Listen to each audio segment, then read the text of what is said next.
Welcome you all once again to another strategy video on our YouTube channel. Last time जो हमने strategy discuss की थी NEET PG 2026 जो कि upcoming exam है जो कि आने वाला है 30 अगस्त 2026 को, उसके लिए हमने कुछ हमारे चैनल पे स्ट्रैटेजी डिस्कस की थी. This is just a continuation video of the same. This is part number 2 of NEET PG strategies 2026. कुछ बातों का हमें ध्यान रखना है जब हम प्रिपरेशन कर रहे हैं इस क्रूशियल आवर में. आज जब मैं ये वीडियो रिकॉर्ड कर रहा हूँ, it's almost around 40 days left for the examination. कुछ चीज़ें आपको ध्यान रखनी है, जो आपके मन के सवाल है बस मैं वो आंसर करने आया हूँ.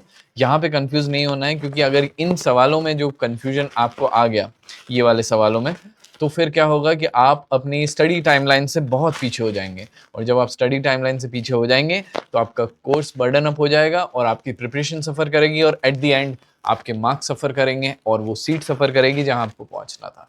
ठीक है, अभी बहुत सारे थॉट्स होते हैं, अभी बहुत सारी चीज़ें होती है माइंड में कि यार इतना तो मेरे को मैंने बेंचमार्क सेट कर रखा है, यहाँ तक तो मुझे पहुँचना ही पहुँचना है. ठीक है, अगर मैं यहाँ नहीं पहुँचा तो हो सकता है कि मुझे एक डिज़ायर्ड सीट ना मिले, या फिर हो सकता है कि मुझे डिज़ायर्ड कॉलेज ना मिले, या वो डिज़ायर्ड सिटी ना मिले. Keep all these things aside as of now. बस अपने वर्क पे आपको फोकस करना है, अपने एमसीक्यूज पे फोकस करना है, कुछ डेली टाइमलाइंस पे आपको फोकस करना है. So the first thing which we are discussing today is the subject preference. Okay, सबसे पहले जो आपको डिस्कस करना है यहाँ पे जो मैंने लिख रखा है, the first point is subject preference, जो आपका सबसे पहला क्वेश्चन है जो आप सब जानना चाहते हैं. तो सब्जेक्ट प्रेफरेंस क्या रखनी है? सबसे पहले मान के चलिए 40 डेज का आपके पास टाइम इंटरवल है, टाइम शेड्यूल है 40 डेज का.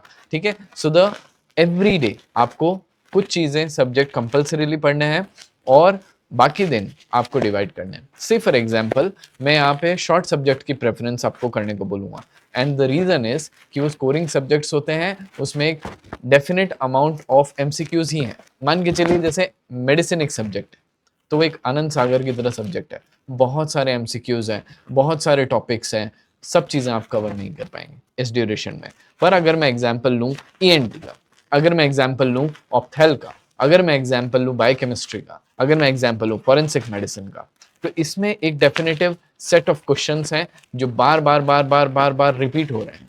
ठीक है, कुछ 50-60 टॉपिक हैं जिसको बस आपको रीशफलिंग करके बार बार बार बार रीड करना है. ठीक है, तो सब्जेक्ट प्रेफरेंस क्या रखेंगे? सबसे पहले हम शॉर्ट सब्जेक्ट्स खत्म करेंगे. अब हो सकता है कि आप वो स्टूडेंट हो जो पर्टिकुलर शॉर्ट सब्जेक्ट्स के लिए 3 दिन ले, हो सकता है कि आप वो सब्जेक्ट हो जो पर्टिकुलर शॉर्ट सब्जेक्ट के लिए सिर्फ 2 दिन ले, और ये भी हो सकता है कि कुछ शॉर्ट सब्जेक्ट आपने इस पूरे ड्यूरेशन में पढ़ ही ना रखे हो, तो 4 से 5 दिन भी ले लें. मैं आपसे रिक्वेस्ट करूंगा बहुत ज़्यादा दिन ना लें, 2 से ढाई 3 दिन ज़्यादा से ज़्यादा आप सब्जेक्ट्स को दें.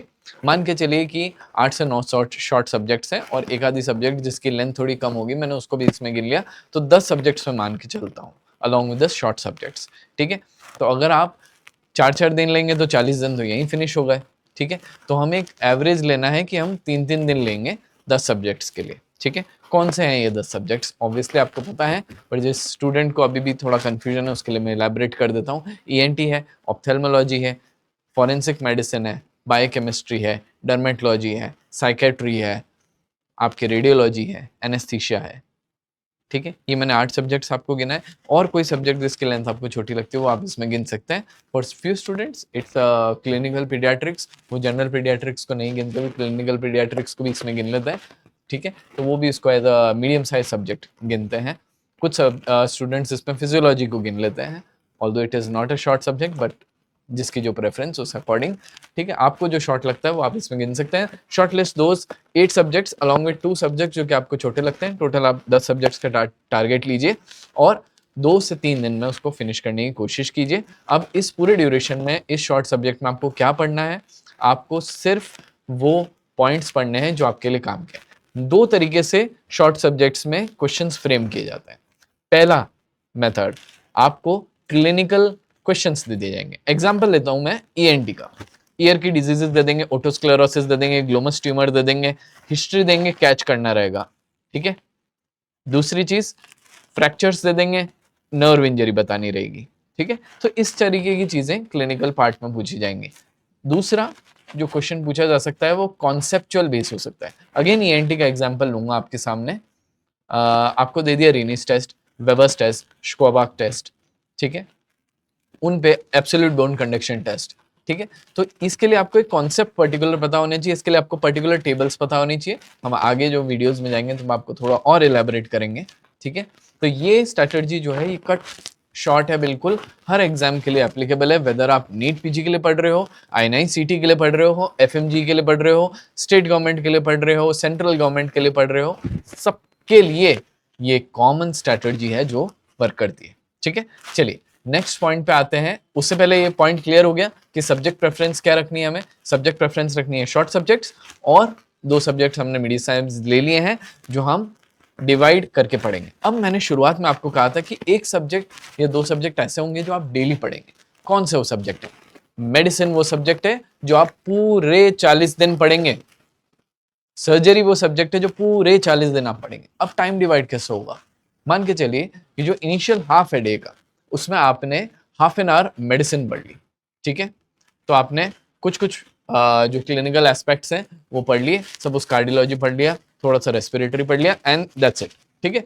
बहुत ओवरबर्डन नहीं करना है क्योंकि ओवरवेलमिंग सब्जेक्ट है, इकट्ठा पढ़ोगे लोड पड़ जाएगा लोड पड़ जाएगा, सॉरी। तो ऐसा काम नहीं करना है। सर्जरी बहुत बड़ा सब्जेक्ट है, वास्ट सब्जेक्ट है, डिवाइड करके छोटा छोटा छोटा छोटा बिट्स एंड पीसेस में पढ़ना है तो इस तरीके से आपको daily half an hour medicine, daily half an hour surgery. अगर आपके पास शाम को समय मिल जाए तो ऑब्स्टेटिक्स और गायनेकोलॉजी और पीएसएम को आप शफल कर सकते हैं, आधा घंटा उसको भी दे सकते हैं। तो 1.5 घंटा दिन का आपकी जो स्टडी के इफेक्टिव ड्यूरेशन है, 12 घंटा, 16 घंटा, 14 घंटा, 10 घंटा, 8 घंटा, 6 घंटा, उसमें से 1.5 घंटा हमने इन बड़े सब्जेक्ट्स को दिया डेली बेसिस पे। इससे फायदा क्या हुआ? ऐसी स्ट्रैटेजी का फायदा क्या हुआ? ठीक है, मैं ये नहीं चाहता हूं कि आप अपनी ओरिजिनल स्ट्रैटेजी से दूर हो जाए। मेरा पर्पस आपको ये है कि अगर किसी ने कुछ भी नहीं पढ़ रखा हो और स्टिल एक ड्रीम देख रखा हो कि इस एग्जाम में मैं एक फेयर अटेम्प्ट देना चाहूंगा, तो अभी भी चांस है।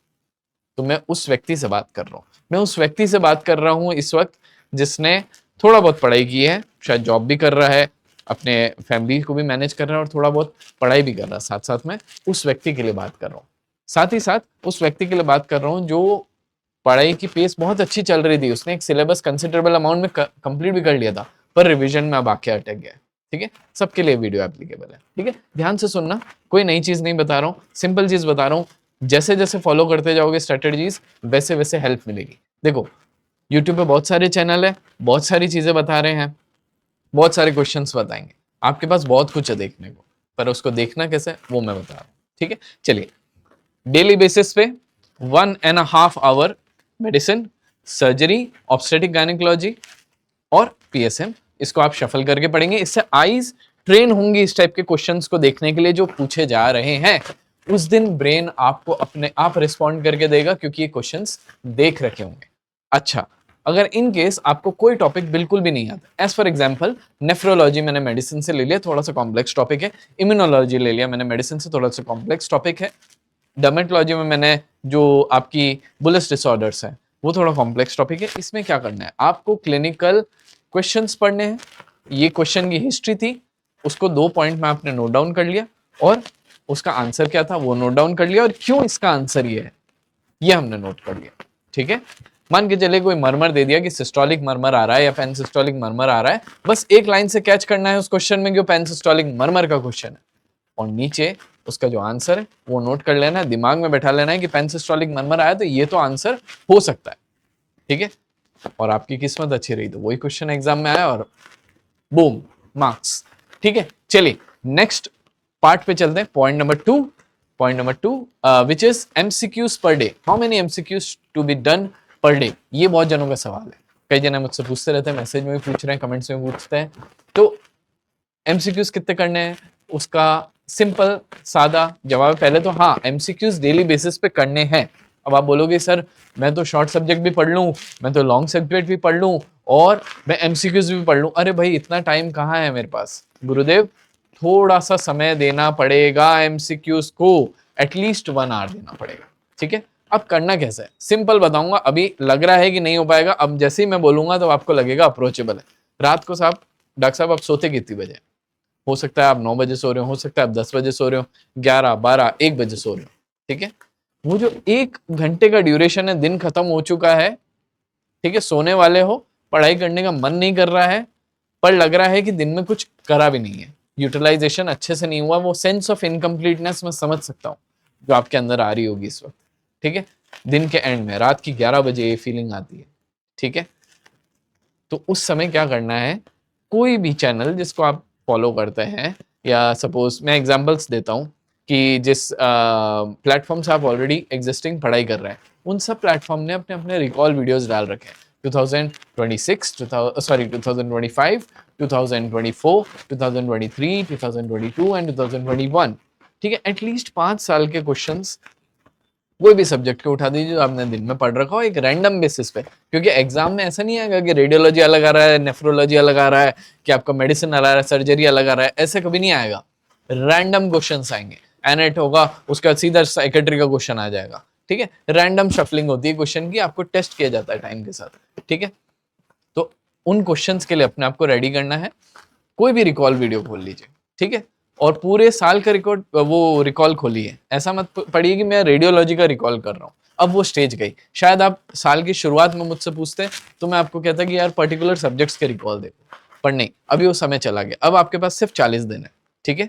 उन 40 दिनों में अगर मान के चलिए कि एक रिकॉल वीडियो हो सकता है कि टोटल 2025 का रिकॉल वीडियो हो सकता है किसी ने 7 घंटे का अपलोड किया हो, किसी ने 6 घंटे का अपलोड किया हो, तो आपको एक एक घंटा देखना है। 4-5 दिन में देख लोगे, अगले 4-5 दिनों में आप दूसरे साल का देख लोगे, अगले 4-5 दिनों में आप तीसरे साल का देख लोगे, और अगले 4-5 दिनों में चौथे साल का देख लोगे, ठीक है। इस तरीके से आपको रिकॉल वीडियोस देखने हैं। वापस रिपीट कर रहा हूं, पॉइंट नंबर 2 जो मैं क्लियर कर रहा हूं, how many MCQs per day. ये जो एमसीक्यूज हैं ये आप सॉल्व नहीं कर रहे हैं, ये आप देख रहे हैं, समझ रहे हैं, इसको आंसर कैसे करना है वो देख रहे हैं। कि सपोज 3 लाइन के ऊपर क्वेश्चन लिख रखा है, उसमें से 2 पॉइंट मुझे छांटने हैं, जो वो बता रहा है एक्सप्लेन करने वाले जो माननीय टीचर है वो बता रहे हैं, ठीक है। वो 2 पॉइंट्स हमें समझने हैं, और उसका आंसर उसने कैसे डिराइव किया ये हमें समझना है, ठीक है। तो ये एमसीक्यूज पर डे हम कैसे करने वाले हैं कि हम रात की 10 से 11 बजे एक रिकॉल वीडियो खोलेंगे, जो भी प्लेटफॉर्म हम फॉलो करते हैं, हो सकता है मैं नाम किसी का नहीं लूंगा, एक जो भी प्लेटफॉर्म आप फॉलो करते हैं उसका एक रिकॉल वीडियो खोल लिया, नीट पीजी 2025 रिकॉल वीडियो। पहले का 1 घंटा देखेंगे, एमसीक्यू समझ में आ रहे हैं, और हम देख रहे हैं कि भाई ये एमसीक्यू चल रहा है, इसका ये आंसर आया, ठीक है, माइंड में बैठा लिया। Your mind is the greatest constructor, वहां पे आंसर अपने आप कंस्ट्रक्ट कर देगा, बट आपको लीड देनी पड़ेगी, ठीक है। हमेशा कन्वेंशनल वे से नहीं चलेगा, ठीक है। थर्ड पॉइंट पे आते हैं कि शॉर्ट नोट्स क्या है, जो मैं थर्ड पॉइंट यहाँ पे मैंने लिख रखा है। शॉर्ट नोट्स क्या है, जब आप वीडियो देख रहे हैं तो आपको 1 लाइनर नोट्स बनाने हैं, ठीक है, simple crux of the story.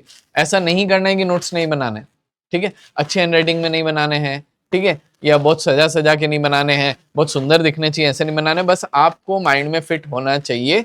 क्योंकि जब मैं अगले पॉइंट पे जाऊंगा तो उससे पहले आपको पता रहना चाहिए कि मैं क्या बोल रहा हूँ, ठीक है।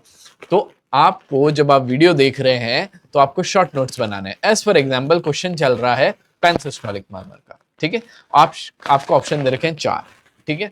अब आपको इस क्वेश्चन में ढूंढना है कि ये पर्टिकुलर सी ऑप्शन कैसे बना, ठीक है, करेक्ट।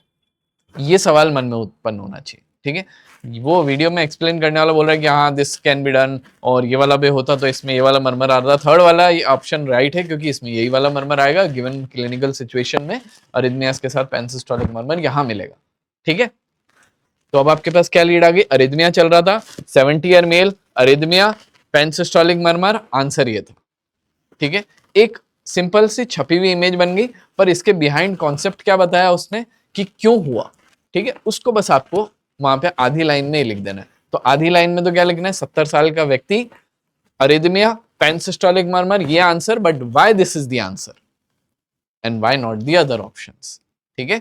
क्योंकि उसने बोला है कि इस वाली डिजीज में ये अरिथमिया होता है, ये होता है, ठीक है। एज फॉर एग्जाम्पल, वापस आपका एग्जाम्पल देता हूँ, एक और कार्डियोलॉजी का एग्जाम्पल देता हूँ, बहुत फेमस है, लिबमन सैक एंडोकार्डाइटिस, ठीक है, वेजिटेशन, ठीक है। तो अब आपके पास पिक्चर बेस इमेज आई है कि ये वेजिटेशन लिबमन सैक एंडोकार्डाइटिस का है, इन्फेक्टिव एंडोकार्डाइटिस का है, किसका है, ठीक है। तो अब आपको हिस्ट्री में दे दिया है कि SLE दे रखा है, सिस्टमिक लूपस एरिथ्रोमेटोसिस दे रखा है। तो अब कैसे बनेगा कि 40-year patient presented with the features of malar rash and heart vegetations. Answer is Liebmann-Sack endocarditis. Why it is the answer? Because it is linking with the SLE. जो मलार रैश दे रखा है that is SLE. ठीक है, ऐसे pick करना है। Example से बता दिया, क्लियर हो गई बात। चलिए अगले पॉइंट पे चलते हैं। अगला पॉइंट क्या दे रखा है मैंने? Constant recall. ठीक है, कांस्टेंट रिकॉल। अगर मैं थोड़ा सा आऊंगा तो आपको दिखेगा कांस्टेंट रिकॉल। अब कांस्टेंट रिकॉल क्या है कि जब आप खाली बैठे हैं, पढ़ने का मन नहीं कर रहा, लंच पे जा रहे हैं, लंच से आ गए हैं, 5-10 मिनट अपने आप को जेल अप करने में लगा रहे हैं। सुबह का वो जो फर्स्ट हाफ एन आवर होता है ना कि नहीं यार बैठ नहीं रही बात, थोड़ा सा रिदम में आने में टाइम लग रहा है, वो जो एक बीच का ड्यूरेशन होता है, उस ड्यूरेशन में क्या करना है, ये किताब खोलनी और ये किताब खोल के वो पॉइंट्स पढ़ने जो अभी तक हमने पढ़े या लिखे थे, जो हमने शॉर्ट नोट्स बनाए थे ना कि लिबमन-सैक एंडोकार्डाइटिस था, एसएलई था और उसके अंदर मलार रैश दिख रहा था और ये वाला क्वेश्चन था। हाँ ठीक है, ठीक है, ये कांस्टेंट रिकॉल करते जाना है। हर थोड़ी देर में दो तीन पॉइंट पढ़ना है, क्योंकि आपके पास वो समय नहीं है कि किताब खोल के अलग से बैठ के पढ़ोगे। यहाँ पढ़ रहे हो, यहाँ ये किताब खुली हुई है, जब यहाँ से मन उठा, यहाँ नजर मार ली, 2 पॉइंट पढ़ लिए, इसको बंद कर दी, फिर आप अपना पढ़ने लग गए, फिर मन कहीं भटक रहा है, इधर उधर चला गया, घर में ये चल रहा है, इसका फोन आ गया, ये चल रहा है, वो चल रहा है, इसने इतना रिवाइज कर लिया, इसने ये चीज कर ली, इसने लास्ट में ये वाली चीज ले ली थी 1500 रुपए में, ये वाला रिविजन प्लान ले लिया था, मैंने तो ये लिया नहीं है, मुझे फोमो हो रहा है। अपनी किताब खोली, यही मेरा रिवीजन प्लान है जो शायद किसी और के पास अवेलेबल नहीं है, क्योंकि हम इस यूट्यूब चैनल पे आ चुके हैं जिसने हमें बहुत बेसिक सी चीज आपके सामने पुट फॉरवर्ड कर दिया। अगर आपको ये यूजफुल लगे तो अपने फ्रेंड्स के साथ शेयर करना, क्योंकि बहुत सारे स्टूडेंट्स अभी यहाँ पे वेट कर रहे हैं जिनको प्रॉपर बात पता नहीं है कि कैसे प्रोसीड करना है। अगर आपको ये सही में अच्छा लगे तो उनसे शेयर जरूर करना, ठीक है, और नहीं अच्छा लगे तो कोई बात नहीं, ठीक है, परंतु इस बात पे ध्यान जरूर देना जो मैंने कही है। बहुत प्रैक्टिकल बात बता रहा हूँ, बहुत अनुभव से बता रहा हूँ। आखिरी पॉइंट पे आते हैं, ज्यादा समय नहीं लेंगे आपका। आखिरी पॉइंट है सबसे महत्वपूर्ण point, stick to the timeline. मैं थोड़ा सा नीचे हो जाता हूँ, आपको नजर आएगा, stick to the timeline which is the 5 और the most important point of this slide. Stick to the timeline का मतलब मैं क्या कहना चाह रहा हूँ? स्टिक टू द टाइमलाइन का मतलब है कि जो आपने समय निर्धारित किया उसमें वो टास्क फिनिश करना है, एंड ऑफ द डिस्कशन, ठीक है, फिनिश करना है मतलब करना है, ठीक है। अगर अभी इस 1 घंटे में या 6 घंटे में या दिन में नहीं किया तो 1 घंटा एक्स्ट्रा लेके करो। लेट सो जाना पर कंप्लीट करके सोना, क्योंकि रिग्रेट लेके सो चुके हो अब तक, अब आगे सो गए तो फिर सिलेबस हो जाएगा, ठीक है, और फिर वापस बैकलॉग होगा, अगले दिन वापस पछतावा होगा, फिर हम वापस से यूट्यूब पे छानते हुए ढूंढ रहे होंगे कि हमें कोई लास्ट मिनट रिवीजन मिल जाए, श्योर एकदम छोटा सा कोई रिवीजन मिल जाए 1 आधी घंटे का, वो हम देख लें। शॉर्टकट्स लेना चालू कर दोगे, लॉन्ग कट्स आज के दिन का आज खत्म करो, ठीक है। वापस से रिवाइज करवा रहा हूं पॉइंट, सब्जेक्ट प्रेफरेंस रखनी है, छोटे सब्जेक्ट्स करने हैं, कुछ डिफाइंड डेज में डेली कुछ सब्जेक्ट्स पढ़ने हैं, मेडिसिन, सर्जरी, आपके जो भी medicine, surgery, obstetrics and paediatrics, ये सारे सब्जेक्ट आपको डेली बेसिस पे पढ़ने हैं। अब एक और सवाल रह गया होगा कि सर बाकी एनाटॉमी, फिजियोलॉजी, उन सारे सब्जेक्ट्स का क्या? जैसे आपने शॉर्ट सब्जेक्ट्स फिनिश कर ली, हो सकता है किसी के 2 दिन में हो जाए, हो सकता है किसी का 1 दिन में हो जाए, उन्हीं डेज में आपको इन सब्जेक्ट्स को भी जेल अप करना है। हो सकता है आप 20 दिन में ही शॉर्ट सब्जेक्ट्स निपटा दें। अब अगले जो 20 दिन बचे हैं उसमें आपको बाकी सब्जेक्ट्स निपटाने हैं, क्योंकि ये थोड़े से वॉलेटाइल सब्जेक्ट्स होते हैं, तो हो सकता है कि आप इसको एंड टाइम पे पढ़ें तो ज्यादा रिमेंबर कर पाए, ठीक है। It's all up to you. अगर आप 3 दिन में करते हैं शॉर्ट सब्जेक्ट्स तो आपके पास सिर्फ 10 दिन बचेंगे। अगर आप 20 दिन 2-2 दिन में कर देते हैं तो 20 दिन में कर देंगे, तो 20 दिन में आपके पास बाकी सब्जेक्ट्स करने का टाइम बच जाएगा। एमसीक्यूज पर डे के लिए रिकॉल वीडियोस देखने हैं, शॉर्ट रिवीजन नोट्स बनाने हैं, कांस्टेंट रिकॉल करना है और आज का काम आज ही खत्म करना है। This I and this today's session. आपको अगले रिवीजन स्ट्रेटजीज में मिलेंगे, कुछ और इंपॉर्टेंट पॉइंट्स लाएंगे before examination. Till the time, all the best for the examination. Thank you.